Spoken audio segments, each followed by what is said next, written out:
Assalamualaikum warahmatullahi wabarakatuh.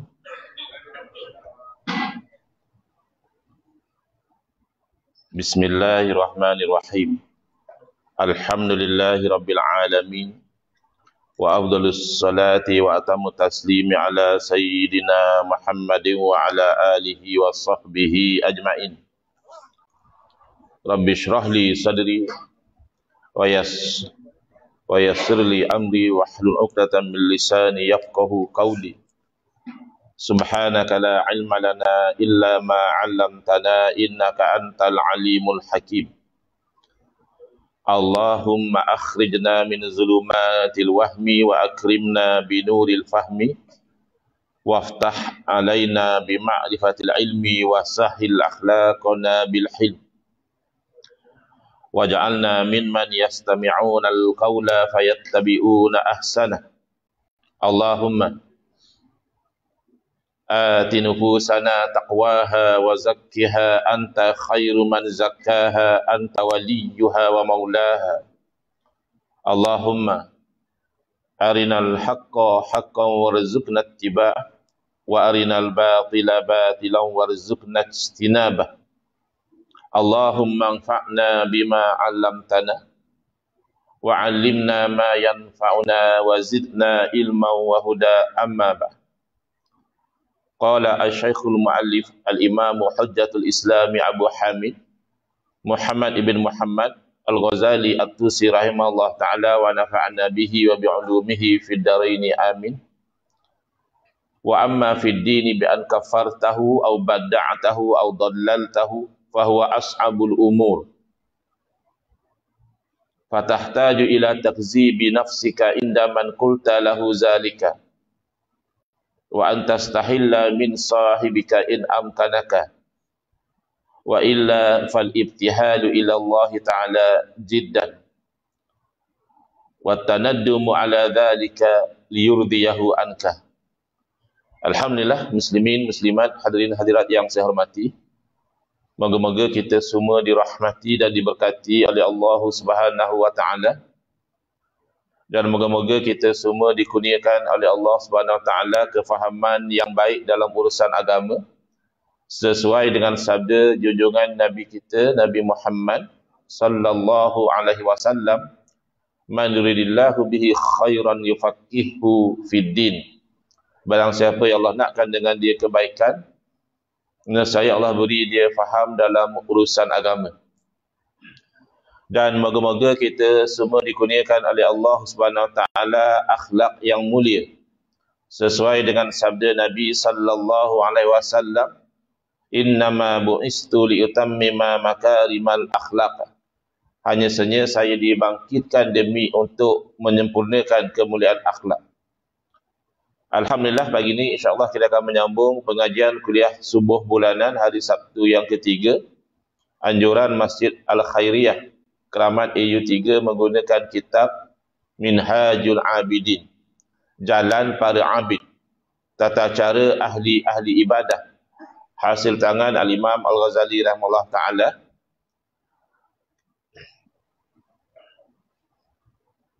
Kita sampai ke muka surat 57, iaitu masih lagi dalam akabah yang kedua, akabah taubat, yang mana Imam Ghazali rahimahullah ta'ala menerangkan bagaimana cara kita bertaubat kalau dosa kita itu antara kita dengan Allah sahaja, dan bagaimana cara kita bertaubat kalau dosa kita itu membabitkan juga dengan hak manusia, seperti membabitkan harta dia ataupun maruah dia atau kehormatan atau diri dia, ataupun dosa itu membabitkan agama.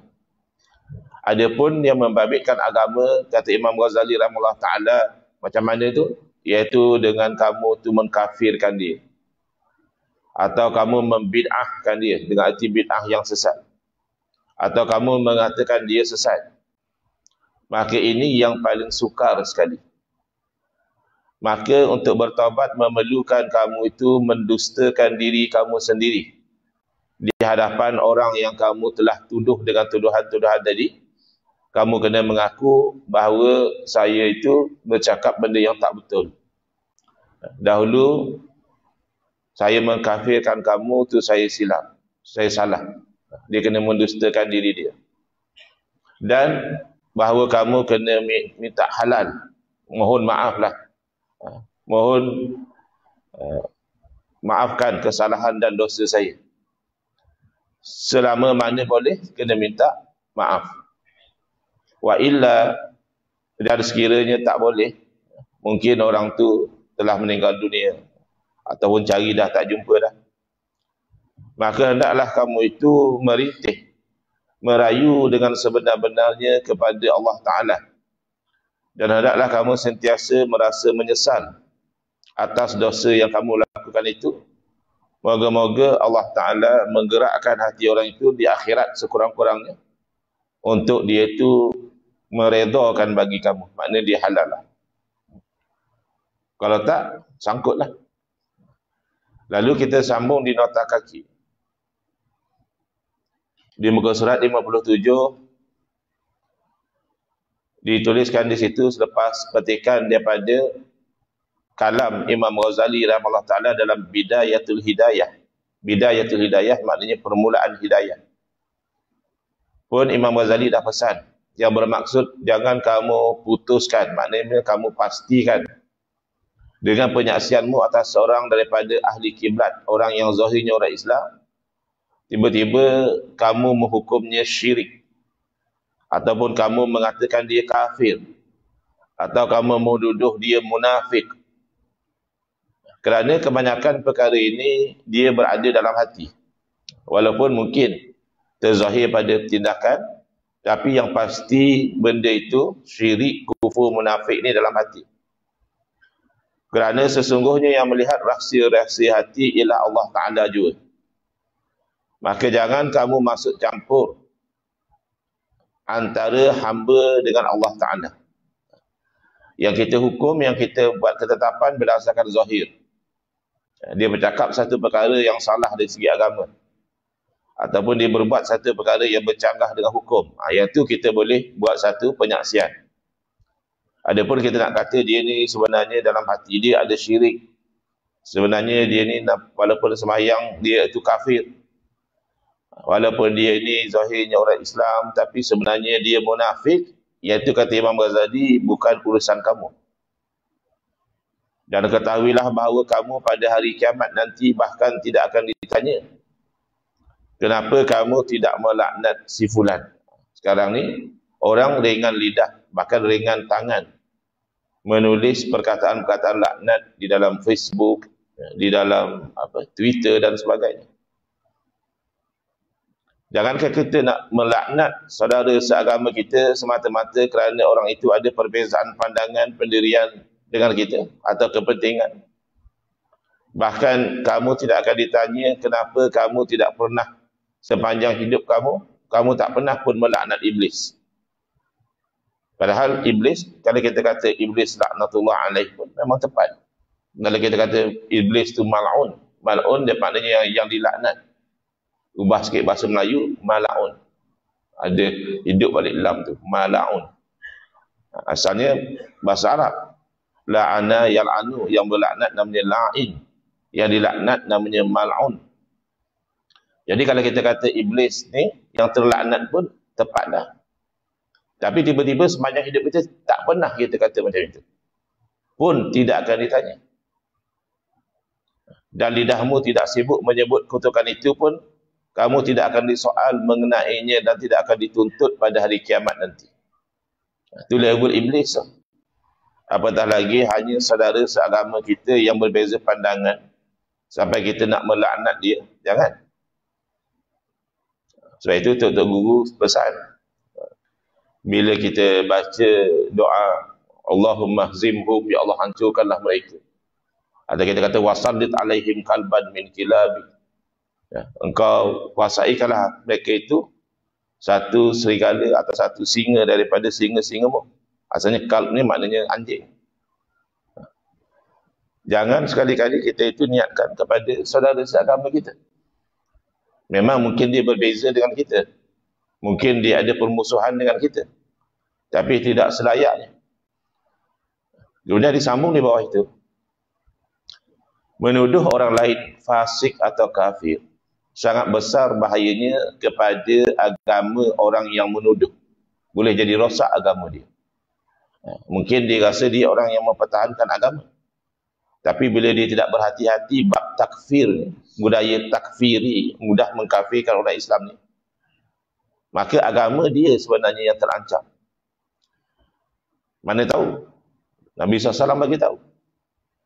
Menurut hadis yang diriwayatkan oleh Al-Imam Al-Bukhari rahimahullah ta'ala, daripada Sayyidina Abu Zar Al-Ghifari radhiyallahu anhu, bahawa beliau pernah mendengar Rasulullah SAW bersabda, la yarmi rajulun rajulan bil fusuqi wa la yarmihi bil kufri illa irtaddat alaihi illam yakun sahibuhu kadzalik. Tidaklah melontar, maknanya menuduh, melontar dengan tuduhan. Tidaklah menuduh seorang lelaki, dia tuduh seorang lelaki yang lain. Samalah perempuan. Kalau dalam dokumen-dokumen undang-undang selalu ditulis, any reference to the male gender shall includes the female. Mana-mana rujukan kepada gender lelaki sebenarnya merangkumi juga wanita. Samalah di sini. Walaupun Nabi SAW sebut rajulun rajulan, tidaklah menuduh seorang lelaki akan seorang lelaki yang lain. Tetapi kalau wanita menuduh wanita pun termasuk. Wanita menuduh lelaki pun termasuk. Lelaki menuduh wanita juga termasuk. Hati-hati ya.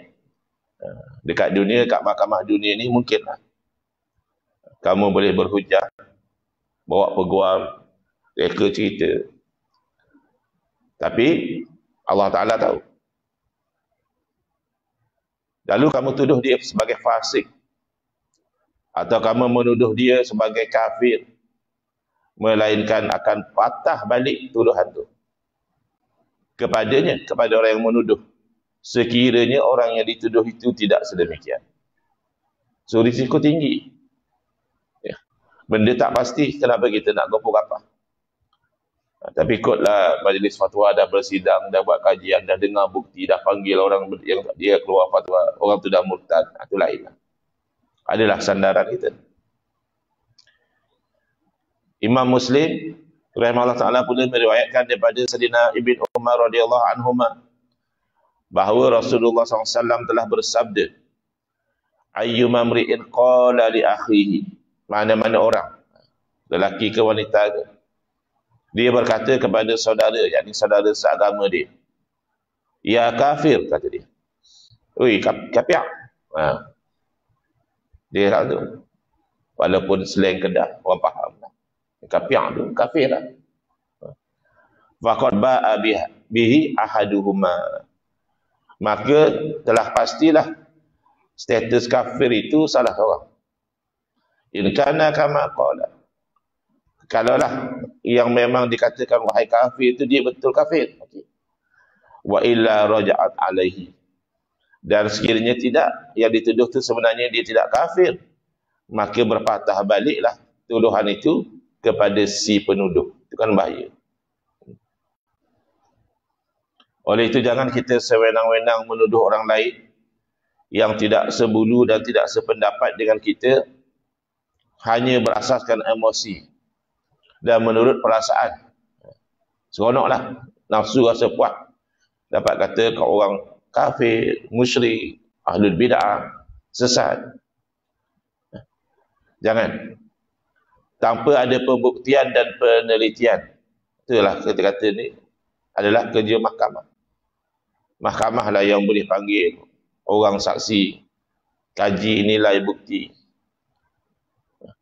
Tapi tanpa pembuktian kamu menuduh yang bukan-bukan, nanti terlanggar ajaran Rasul pilihan, buruk padanya. Al-Imam Al-Bukhari rahimahullah ta'ala meriwayatkan sabda Nabi SAW yang berbunyi, ada silap cetak tu, SWT. SWT itu subhanahu wa ta'ala. Boleh betulkanlah ya. Sallallahu alaihi wasallam. Man syahida an la ilaha illallah wastaqbala qiblatana wa shalla salatana wa akala zabihatana fahuwal muslim lahu ma lil muslimi wa alaihi ma 'alal muslim. Barang siapa yang mengucap tiada Tuhan melainkan Allah dan dia menghadap kiblat kita, semayang dia ke Kaabah, bukan semayang menghadap tokong berhala ke, dan dia salat kita lah, bukan dia semayang bakar colok apa, dia salat macam kita lah. Mungkinlah ada sikit-sikit beza, cara angkat tangan beza, cara letak tangan beza, tapi semayang tu basically semayang kita lah, orang Islam. Dia makan sembelihan kita, maka dia orang Islam. Jadi saya ingatkan pada diri saya sendiri dan pada kawan-kawan, dalam kita itu berbeza, dalam kita itu berhujah, membawa dalil, jangan sampai mengkafirkan. Ada segelintir lah, tak ramai, dalam rangka dia menolak penyelewengan ajaran Wahabi. Antara masalah dengan Wahabi ni, dia mudah mengkafirkan. Ada elemen takfiri tu, sebab tu ulama menilai mereka khawarij. Salah satu ciri khawarij ni mudah mengkafirkan orang Islam. Tiba-tiba dalam dia bersemangat menolak fahaman Wahabi, dia pula mengkafirkan Wahabi. Dia pula jadi takfiri. Ada. Jangan. Cuba berhati orang yang kamu kata Wahabi itu, tidakkah dia mengucap kalimah syahadah? Tidakkah dia itu menghadap kiblat Kaabah bila semayang? Tidakkah semayang dia itu macam kita?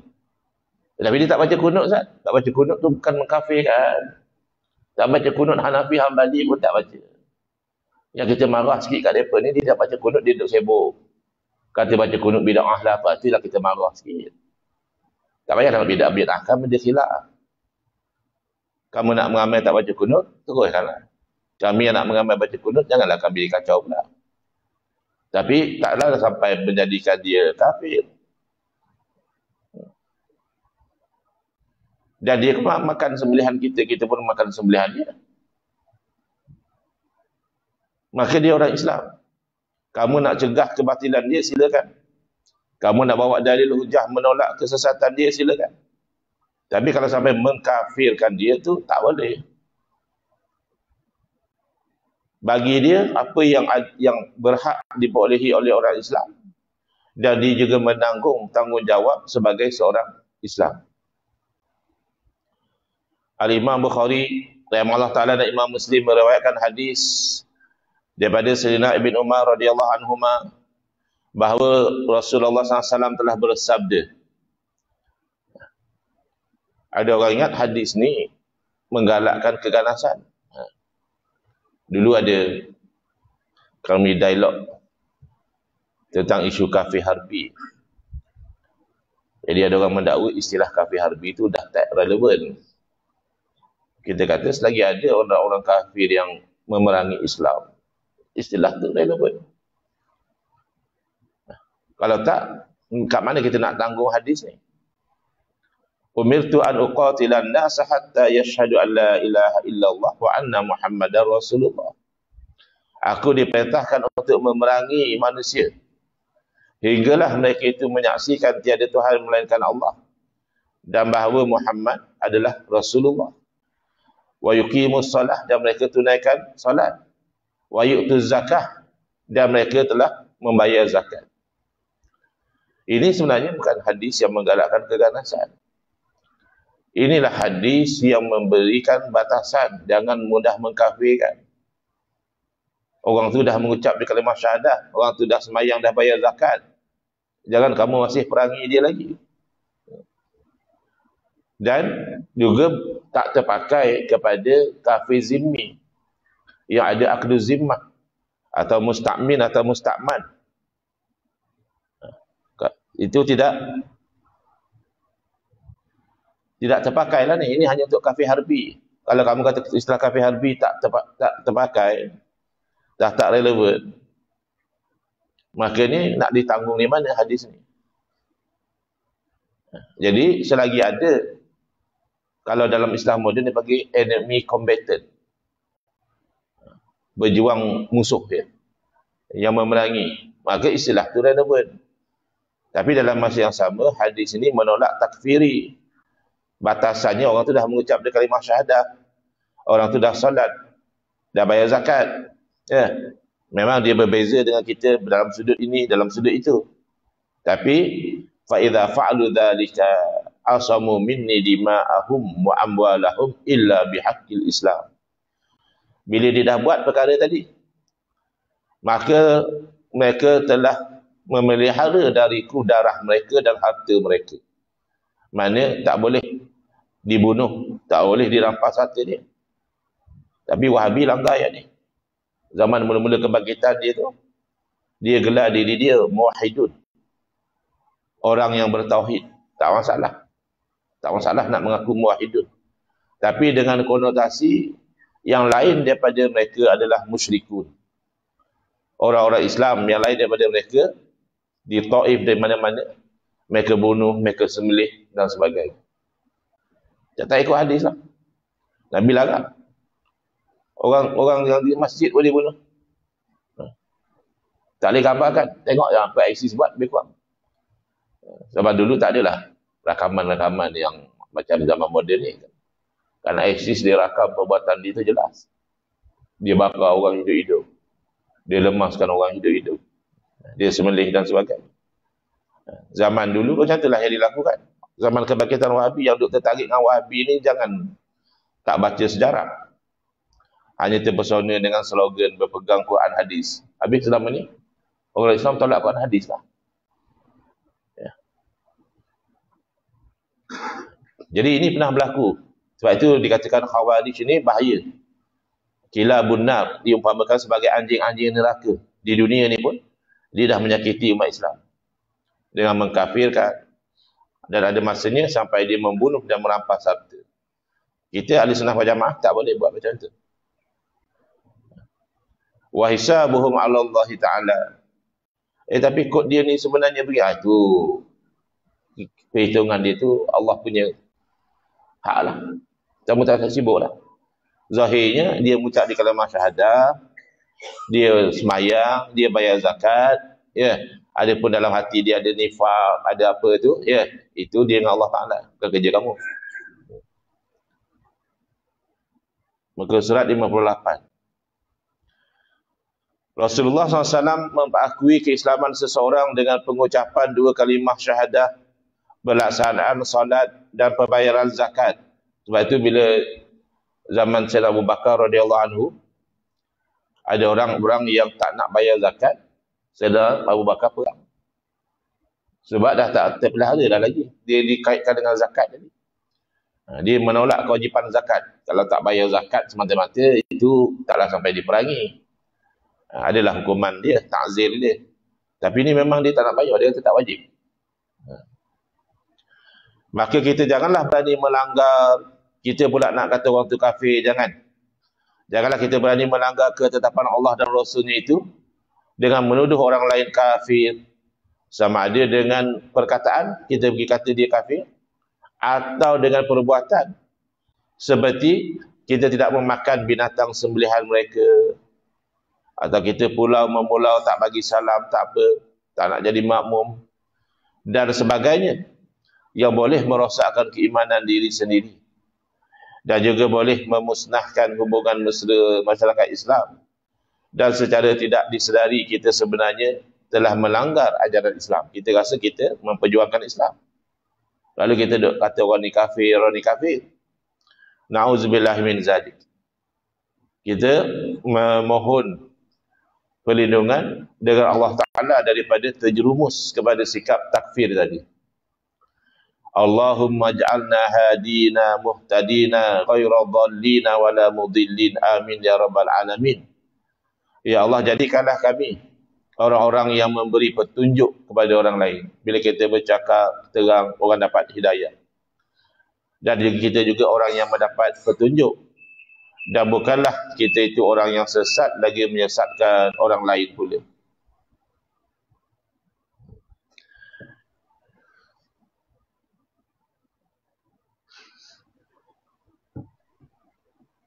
Ingatlah, kita ni bukan penghukum.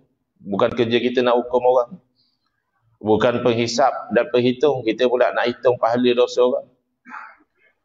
Nak hitung boleh. Hitung dosa pahala kita lah. Ya. Apa yang aku dah buat hari ni. Apa kewajipan yang aku dah cuai. Ya. Apa benda haram yang aku dah langgar. Itu boleh lah. Muhasabah namanya. Tapi kita nak hitung orang lain. Dia ni apa, kafir ke, musyrik ke, munafik ke. Bukan. Yang berhak menghukum, menghisap dan menghitung itu hanya Allah yang maha mengetahui sahaja. Apa kita? Kita nampak benda tak betul. Kita hanya diperintahkan menjadi pendakwah yang bijaksana, berdiplomasi, berwibawa, mesra lagi dedikasi selaras dengan kehendak siasat syariat Islamiah. Habis macam tu tak payahlah ada mahkamah kan? Kata tak payah hukum. Mahkamah tu kerja dia. Dia pun bukan hukum orang berdasarkan apa dalam hati perut. Mahkamah hukum orang berdasarkan zahir. Kadang-kadang betul hukuman dia, kadang-kadang salah. Kalau salah tu setelah dia dah usaha yang terbaik, mungkin diampunkan. Tapi kalau hakim salah buat keputusan dengan sebab cuai, apatah lagi kalau dengan sebab dirasuah misalnya, itu tanggunglah di akhirat. Tapi itu pun dihukum dengan zahir. Mahkamah sebab tu dia kena bagi saksi, tengok dokumen, nilai bukti. Sebab dia tak dihukum dengan yang dalam hati orang. Dan kita terlebih selamat dalam akidah dengan menyerahkan urusan takfir, hukum orang ni kafir ke tak kafir itu kepada Allah yang maha mengetahui sahaja. Kalau perlu seorang-seorang yang nampak dia dah murtad, maka dibawa dia ke mahkamah dan dilihat bukti-bukti, baru ada jatuh hukum. Kita bukan peranan kita bukan hakim, kita bukan nak panggil bukti dan sebagainya.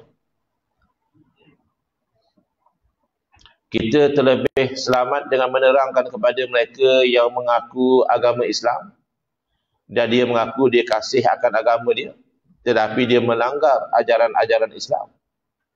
Malahan dia bersikap berdolak dalih. Bahkan nampak sepertinya dia menolak usaha-usaha mereka yang hendak merealisasikan hukum hakamnya dengan berbagai dalih dan alasan. Dan seterusnya tidak menunjukkan minat untuk mendaulatkan undang-undang Islam. Malah ada yang nampak seperti meragui atas kewibawaannya dengan mendakwa tidak sesuai dengan zaman kini. Terang dan jelaskan kepada golongan ini bahawa sikap dan perbuatan mereka itu boleh membawa kepada fasik. Bukan kita tuduh dia fasik. Kita kata hati-hati bang cakap macam tu. Itu boleh bawa pada dosa tu. Ataupun ini ciri-ciri orang munafik bang, kalau buat macam ni. Bukan kita kata dia munafik. Kita nasihat pada dia jangan buat macam itu. Kerana itu ciri-ciri orang munafik. Dan lebih parah lagi, apa yang kamu buat ni kalau kamu tak hati-hati boleh bawa pada murtad. Kita tidak menuduh mereka fasik atau munafik atau kafir. Tetapi kita menerangkan dan menyatakan kepada mereka perkara-perkara yang boleh menjerumuskan mereka kepada hal yang tidak diingini. Supaya mereka sedar dan kembali ke jalan yang benar. Itu niat kita. Jadi kita dalam berdakwah tu jangan dengan kebencian. Lepas tu kadang-kadang yang datang komen mengarut kat page saya tak terus ban. Saya tengok dulu, dia ada 1,500 friend. Genuine ni. Mana tahu sekarang dia hentam kita apa lama-lama dia dengar-dengar. Berubah dia. Boleh jadi. Sakit hati lah dia kata kita macam-macam. Tapi kalau kita cek, friend 2 orang, friend 5 orang cakap pula mengaku ini fake account ni. Ni memang dia datang untuk mengacau, itu mungkinlah kita ban. Sebab kita berdakwah tu tujuannya supaya dia terima dakwah. Apa yang kita dakwah tu mesti asalnya dia dah terima? Kan tidak. Ada yang asalnya dia menolak. Kalau kita dah ban dia awal-awal, tak sempatlah dia dengar lagi. Ada pula yang dia datang page kita, dia kata, letih lah dengar ustaz punya ni. Saya tanya dulu, kalau letih, nak ke kita ban supaya tak letih? Dia tak jawab pula. Tak apa, kita biarlah dulu. Dia benci tapi rindu. Dia benci mengeluarkan Ustaz Aku ni. Tapi rindu juga nak dengar Ustaz Aku punya ceramah. Dengar tak tahan, dia komplain. Sebab mana tahu, lama-lama, betul juga apa yang Ustaz ni cakap. Jadi kita tu dengan kasih sayang kita dakwah. Bukan dengan benci dia. Malahan, dengan cara yang macam tadi, terselamat kita daripada kesilapan melakukan dosa besar. Kerana menuduh orang lain kafir dengan tidak sebenar. Malahan lagi pegangan agama diri kita sendiri dan pegangan agama mereka akan selamat. Tidak terdedah kepada bahaya menjadi fasik atau murtad. Alangkah elok jika kita mengikut jejak langkah Rasulullah SAW. Ada silap lagi tu, masih SWT lagi tu. Rasulullah SAW yang berdoa, Allahumma hdi qaumi fa innahum la ya'lamun. Ini doa daripada Nabi SAW. Ya Allah, berilah hidayah kepada kaum aku. Kerana sesungguhnya mereka tak tahu. Bila Nabi SAW doa ni, dalam keadaan darah mengalir daripada badan baginda dibaling batu oleh penduduk Taif. Kita baru kena troll dalam Facebook pun kita dah nak maki macam-macam. Kurang hajar dia ni. Celaka macam-macam lah. Nabi SAW bahkan dibaling batu. So, kita semua tahu sirah ni. Sampai darah mengalir ke kaki. Masih doa hidayah. Tak mahu doakan kebinasaan. Sebab Nabi SAW mengharapkan daripada sulbi zuriat orang-orang ni, lahir orang-orang yang beriman. Itu wawasan Nabi jauh. Kita marah tu, biar hancur dia ni mampu. Doa benda-benda buruk. Nabi SAW doa hidayah. Kadang-kadang ada orang datang. Bila dia tak setuju dengan saya, dia kata, moga-moga Allah beri hidayah pada Ustaz. Jadi ada kawan marah. Kau tu bagus sangat lah. Saya kata, tak payah marah lah. Dia doa hidayah untuk saya. Kita aminkan. Dia doa hidayah. Mungkinlah dia doa tu dengan niat nak beli. Saya ada benda-benda yang kalau orang komen, saya setuju kan dia. Pertama, kalau dia kata, moga Ustaz dapat hidayah. Amin.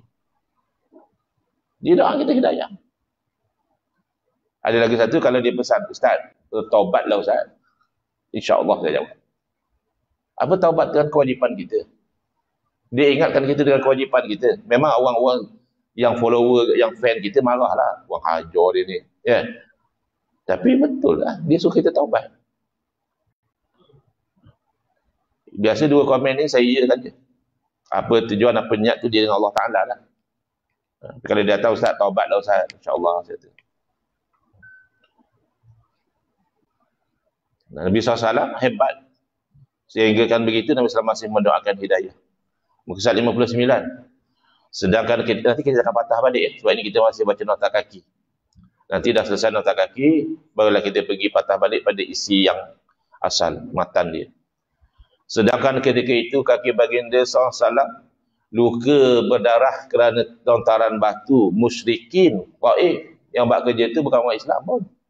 Orang kafir. Sedangkan malaikat telah menawarkan hikmat untuk membinasakan kaum. Oh, kalau kita dapat offer macam tu, terus bagi lingkup tu. Jangan bagi ada kesan lah, geram. Tapi Nabi SAW tak. Bagi dia berhati lapang. Kalau taklah diangkat sebagai insan yang istimewa. Kalau ada sempit. Tetapi bagi dia SAW menolaknya sebagai seorang Rasul pembawa rahmat. Bukan sebagai seorang pelaknat.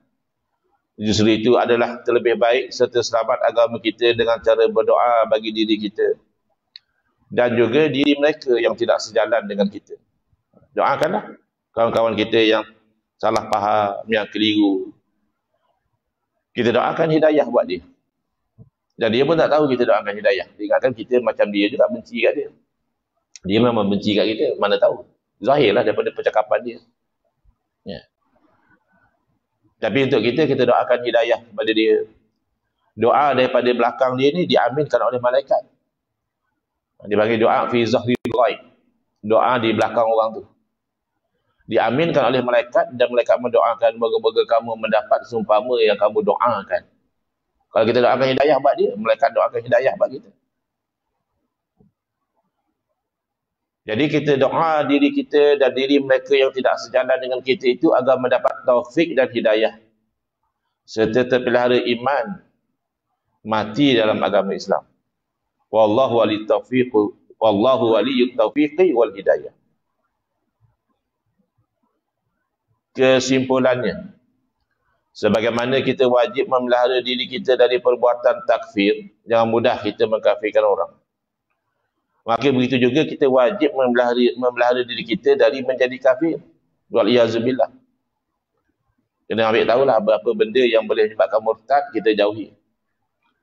Untuk mengetahui keterangan lanjut tentang perkara-perkara yang menyebabkan menjadi kafir atau rosak iman atau Islam, sila rujuk kitab Mustikah Hadis Rasulullah SAW jilid 1 muka surat 415 hingga 415. Ini kitab lama ya. Terbitan bahagian hal ehwal Islam Jabatan Perdana Menteri.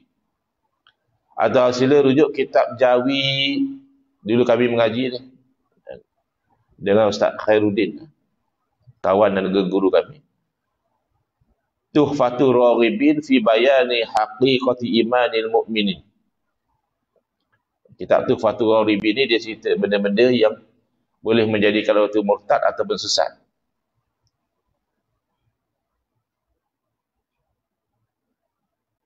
Jadi hati-hatilah. Yang duk mendakwa ilmu hakikat, makrifat ni pun kadang-kadang boleh tersasar juga. Yang mendakwa orang tu Imam Mahdi pun boleh tersasar. Kalau dia faham, dia mengaji bab Imam Mahdi, dia akan tahu bahawa bila-bila masa satu orang mendakwa di Imam Mahdi, confirmlah dia bukan. Sebab dalam hadis Nabi SAW bagi tahu bahawa Imam Mahdi ni dia lari. Ada ulama yang keluar, 7 ulama keluar nak pergi bai'ah Imam Mahdi di hadapan Kaabah. Dia lari ke Madinah, tak mau dia dibai'ah. Maka cari ke Madinah, lari dia ke Mekah. Mana dia tu dibai'ah dalam keadaan dia tak mau. Boleh awal kamu dah ngaku Imam Mahdi, ngaku imam solat cukuplah. Ada makmum di belakang, imam dah kita. Susah jadi Imam Mahdi lah. Ya. Nak jadi pemimpin seluruh umat Islam, bantu Nabi Isa AS bukan satu jawatan yang senang. Kita nak jadi imam isteri kita pun kadang isteri kita bangun dulu pada kita. Jadi kita berangan jadi Imam Mahdi. Pula orang tu dah mati pula kita kata dia bangkit jadi Imam Mahdi. Bukan menolak hadis Nabi SAW. Itu jadi punca sesat. Orang tu dah mati, kamu dakwa pula dia bangkit jadi Imam Mahdi. Dalam hadis tak bagi tahu macam itu. Jadi automatik kamu seolah-olah menolak hadis yang dicetak oleh Maktabah wa Matma'ah Muhammad Al-Huda Singapura Jeddah. Selesai ya, alhamdulillah. Kita baca nota kaki, moga-moga Allah bagi ganjaran baik kepada penterjemah Al-Fadhil Sahaji Engku Ali atas usaha yang beliau jalankan, merujuk kepada rujukan-rujukan dan berkongsi kesimpulannya itu dalam nota kaki ke-9. Jadi nanti kita akan sambung di muka surat 59. Sebab itu anda perlu mendustakan diri sendiri itu. Muka surat 59 atas sekali insya-Allah. Bismillahirrahmanirrahim. Alhamdulillahirabbil alamin. Wassalatu wassalamu ala asyrafil anbiya'i wal mursalin wa ala alihi wa sahbihi ajma'in. Allahumma syrah sudurana wa ahsin akhlaqana wa azim ujurana wa nawwir qulubana bi nuri hidayatika kama natarda bi nuri syamsika abadan abada. Allahumma anqulna min dhulil ma'sati ila izzi ta'ati ya arhamar rahimin. Wa sallallahu ala sayyidina Muhammadin wa ala alihi wa sahbihi wasallam walhamdulillahirabbil alamin. Amin ya rabbal alamin.